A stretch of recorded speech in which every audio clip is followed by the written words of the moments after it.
Vamos lá então, bom dia novamente, né? Bom dia. Hoje é dia 7/10, 7 de outubro de 2025. E hoje, né, cara, nós temos, eu vejo, né, consigo enxergar aí um mover na base do tratamento, né, que é constituído aqui dentro.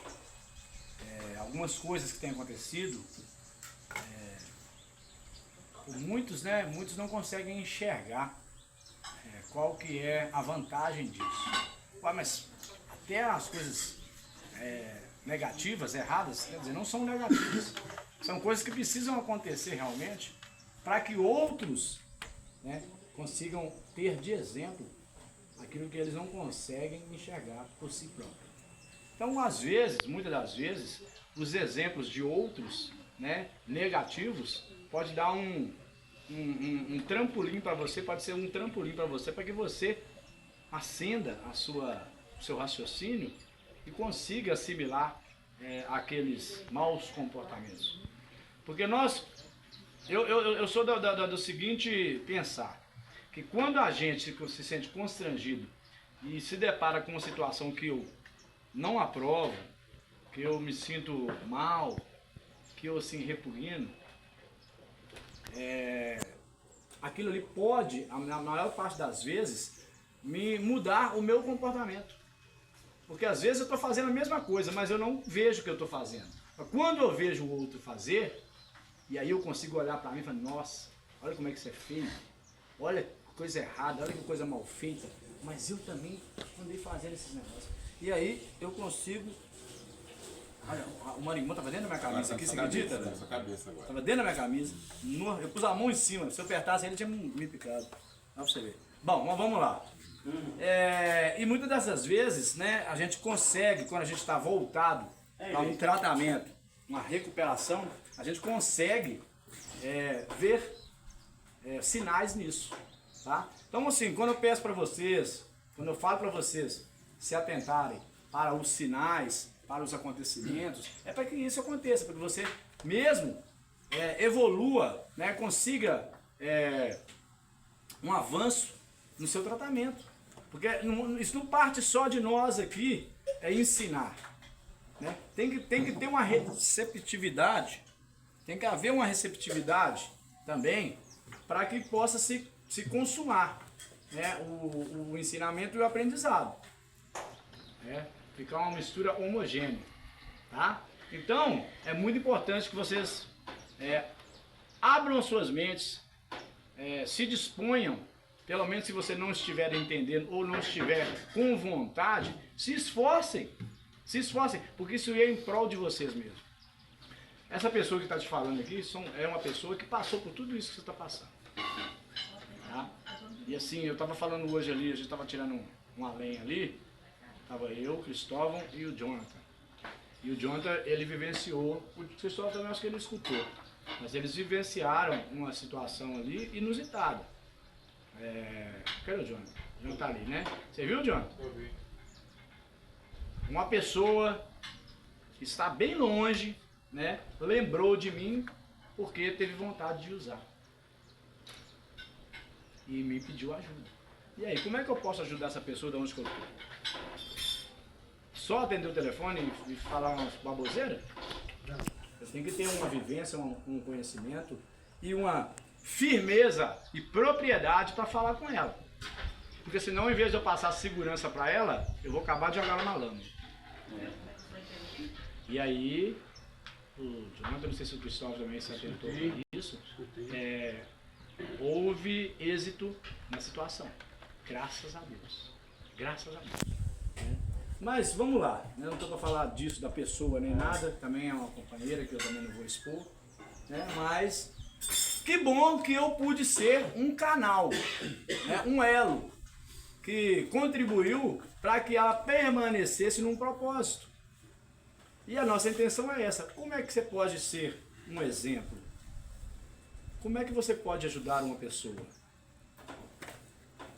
Com as suas atitudes, seus comportamentos. Isso vai levar as pessoas te procurarem, porque primeiro elas não vão achar que você conhece de nada, não. Elas vão ver, elas vão analisar a sua vida. Mesmo a pessoa tiver, eu estou falando dessa pessoa não, mas vamos supor que seja uma pessoa que não esteja entendendo nada, que está no caos mesmo, mas se ela tiver, quando ela tiver num processo de pedir ajuda, ela vai lembrar daquela pessoa que ela admirou.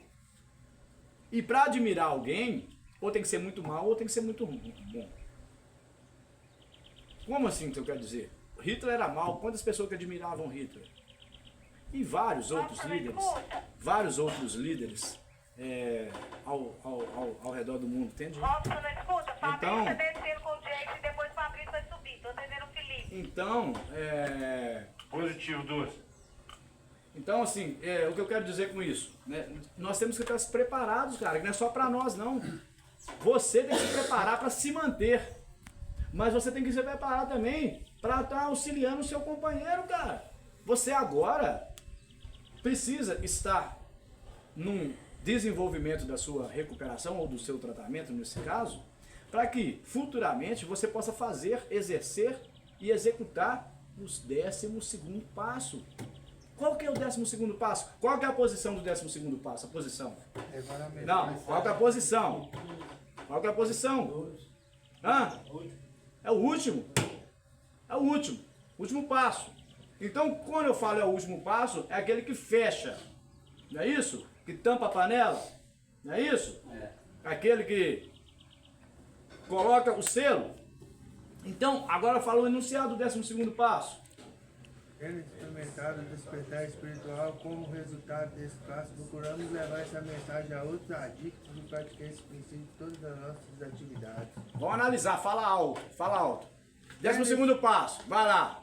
Tendo experimentado o despertar espiritual, como resultado desse passo, procuramos levar essa mensagem a outros adictos e praticar esses princípios em todas as nossas atividades. Deu para entender isso? Está entendendo o que ele está falando? Depois de ter experimentado, despertar. Aí eu vejo ele falando assim, eu tive um despertar, Cadê seu exemplo? Cadê seu comportamento? Cadê os passos que são antecessores a esse 12º? E para você falar do 12º passo, realmente você tem que ter vivenciado um despertar. Porque o enunciado fala, depois de ter Tendo experimentado é depois de ter experimentado, após ter experimentado. Um despertar. Como resultado desses passos, dos 11, aí sim nós procuramos levar essa mensagem a outros adictos e praticar os princípios em todas as nossas atividades. Não é nessa, naquela e nessa aqui não. É em todas as nossas atividades. Então, em tudo que você vai fazer, você aplica. 12º passo. Quer dizer, resumindo, numa única palavra, você tem que ser exemplo. Tá? E aí, Bill, ele vem trazer pra gente aqui uma questão que eu acho muito, muito válida. A obsessão e a resposta. Aqui ele fala, depois eu vou ler para vocês, mas ele fala sobre a ideia de algum modo, de um adicto, porque aqui ele especifica o alcoólatra. Mas nós entendemos, né, que isso foi estendido a narcóticos. Então, o dependente químico em geral. Aqui ele está falando do alcoólico em si. Mas eu estendo ao dependente químico, que é a mesma coisa. Tá?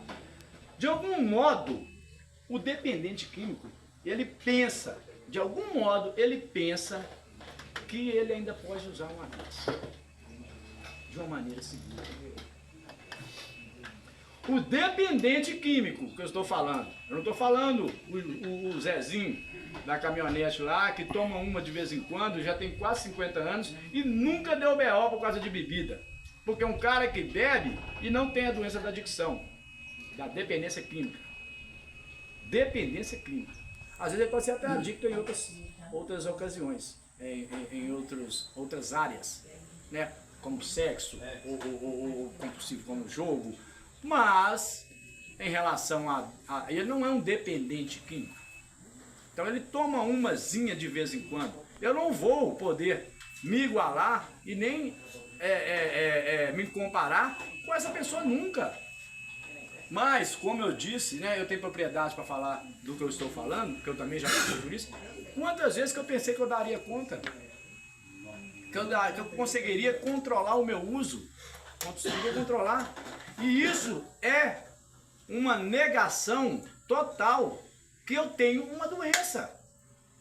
O que quer dizer negação? Negação é a parte da doença. Negação é a parte. Eu não sou doente. Negação é a parte da doença que me diz que eu não tenho uma doença. Quando eu faço isso, quando eu acho que eu tenho ainda poder e controle para dar mais um ou tomar mais uma, eu estou negando que eu tenho uma doença. Porque já é classificado que essa doença ela é progressiva, incurável e de fins fatais, não necessariamente nessa ordem. Ela é o quê?